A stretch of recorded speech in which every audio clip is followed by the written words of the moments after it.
भास। आध्यात्मिक शांति एवं दिव्यता से भरा यह स्थान आज श्री राम रेखा धाम के नाम से जाना जाता है। इस पावन धरा पर श्री रामचंद्र जी, लक्ष्मण जी और माता सीता ने अपने वनवास के दौरान चातुर्मास यानी वर्षा के 4 महीने व्यतीत किए थे। यहाँ माता सीता ने कंदमूल, फल फूल से भोजन बनाया था। उनका चूल्हा स्नान के लिए धनुषाकार कुंड, जिसे अब गुप्त गंगा कहा जाता है, और उनके हाथों से बनाई गई सीता चौक आज भी विद्यमान है। आइए सुनते हैं इस पवित्र भूमि के इतिहास, आस्था और भक्ति की अद्भुत गाथा। एक समय गंगवंशी राजा बीरूगढ़ राजवंश के महान शासक राजा हरिराम सिंह देव एक बार घने जंगलों से होकर कैशलपुर परगना क्षेत्र की ओर आखेट के लिए निकले। हरे भरे वृक्ष, वनराज, वानर, रीछ और पक्षियों के मनमोहक कलरव के बीच राजा ने जब वहां पड़ाव डाला तो उन्हें अत्यंत शांति की अनुभूति हुई। तभी एक अद्भुत, कोमल, मधुर ध्वनि उनके कानों में पड़ी।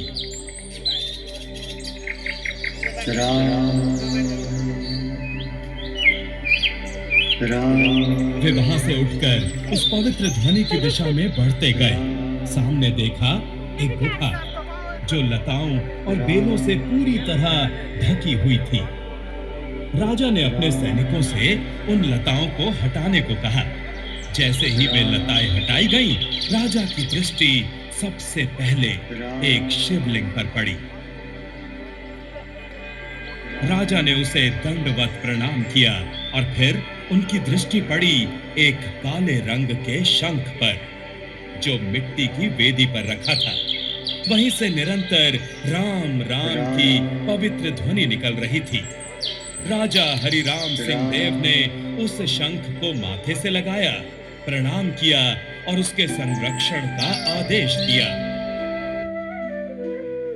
उस रात जब वे अपने महल लौटे तो एक दिव्य स्वप्न आया। भगवान स्वयं प्रकट हुए और बोले, राजन, जिस शिवलिंग का तुमने दर्शन किया उसे मैंने अपने वनवास काल में स्थापित किया था। परिणाम स्वरूप मैंने अपना शंख वहीं छोड़ दिया जो दिन रात मेरे नाम का जप करता है। उस दिन के बाद राजा हरिराम सिंह देव के जीवन में परिवर्तन आ गया। वे भगवान श्री राम के अनन्य भक्त बन गए। उन्होंने वैष्णव मत स्वीकार किया और रामानुज संप्रदाय के शिष्य बन गए। और तब से उन्होंने इस पवित्र शंख की पूजा का नियम बनाया। हर वर्ष कार्तिक पूर्णिमा के दिन वे स्वयं वहां उपस्थित होते, पूजा करते, रासलीला, संकीर्तन और रामलीला का आयोजन करवाते। पूर्णिमा का चांद इस भक्ति में छटा का साक्षी होता। गांव-गांव से लोग उमड़ पड़ते। किसी को चोरी या झगड़े का तनिक भी भय नहीं रहता। सभी के हृदय में केवल भक्ति और आनंद बसते थे।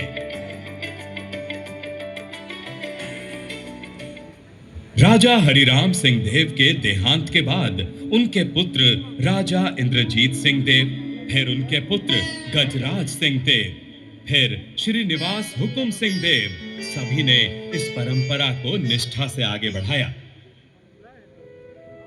राजा गजराज सिंह देव ने बनारस से श्री राम, लक्ष्मण और माता जानकी की पाषाण प्रतिमाएं मंगवाकर यहाँ स्थापित कराई। सन 1916 में राजा श्रीनिवास हुकुम सिंह देव ने अपने इष्ट देव की प्रेरणा से राधा कृष्ण की मोहक प्रतिमाएं स्थापित की।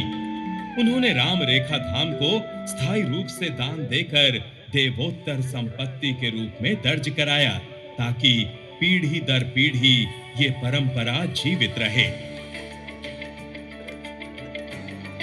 समय बीतता गया। राजा श्री धर्मजीत सिंह देव ने काशी में अपने गुरु स्वामी जनार्दनाचार्य जी महाराज से निवेदन किया कि इस पवित्र धाम के लिए एक योग्य आचार्य की आवश्यकता है। तब उन्होंने अपने शिष्य स्वामी जयराम प्रपन्नाचार्य जी महाराज को राम रेखा धाम की सेवा का कार्य सौंपा। सन 1942 से 2007 तक स्वामी जयराम प्रपन्नाचार्य जी ने इस क्षेत्र में धर्म, शिक्षा और भक्ति का दीप प्रज्वलित रखा। वे गांव-गांव पैदल तथा साइकिल से भ्रमण करते, लोगों को अंधविश्वास से दूर रखते और शिक्षा, स्वास्थ्य व भक्ति की राह दिखाते।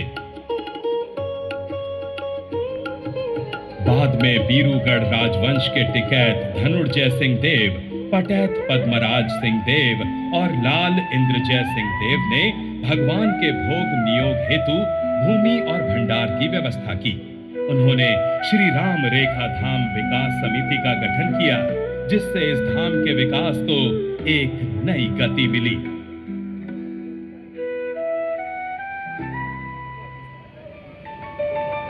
आज भी उसी वंश के वंशज लाल इंद्रजय सिंह देव, युवराज दुर्ग विजय सिंह देव और युवराज कौशल राज सिंह देव इस पवित्र धाम के संरक्षक हैं।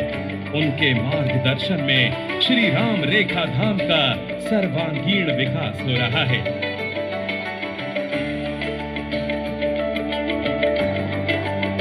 आज ये स्थल छोटा नागपुर का एक प्रसिद्ध तीर्थ बन चुका है।